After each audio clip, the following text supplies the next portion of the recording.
you were asked to describe Jesus using only one word, what would it be?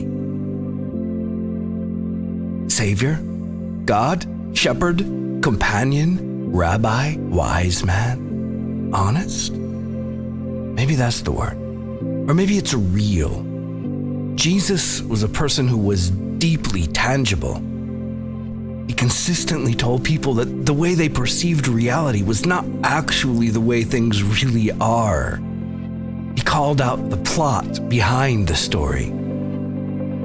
For me, there really is but one word that describes my understanding of Jesus. Only one that I can think of that snaps all others into place. Human. Jesus is the reality of God's desire to be included in the human story. Jesus personifies God's unwillingness to be left out of the human story. It is Jesus' humanity that compels us. Jesus' human life represents so much more than what we focus most on, though, his death. He's not just a means to an end. He's not the cream we buy and apply twice a day to get rid of our sin rash. God didn't just come here to die and be resurrected. It didn't take him 33 years to screw up the courage to go to the cross. Most of what Jesus did had nothing to do with saving the world. He stayed here among us as one of us a long time, and it was not purposeless.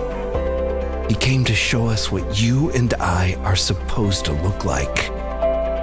What we see in Jesus is the human and the divine occupying the same space at the same time. This is extraordinary. Or is it? Perhaps what we find in Jesus' humanity is what normal humanity is supposed to be. What if we were to look at Jesus as the most normal human who ever lived? What if we realized that the process of sanctification that is supposed to be happening within us is not the process of getting us closer to dying and getting out of here, but rather the process of making us fully human again, with the divine and human intertwined, like Jesus. Christ-like, in other words. Right now matters. With all our unique flesh and bone, heart, mind, and will, we are compelled to participate in the human experience. It's compulsory for every breathing human on this planet. And Jesus showed us how it's supposed to be done. Jesus sneezed just like the rest of us. He was a human being just like the rest of us. We're all sneezing something. May we become infected with the pure and true essence of Jesus and sneeze it everywhere. May you be delighted and surprised at the beauty of the Savior, and may you find in him what your life could be. May you find life in Jesus, the human God.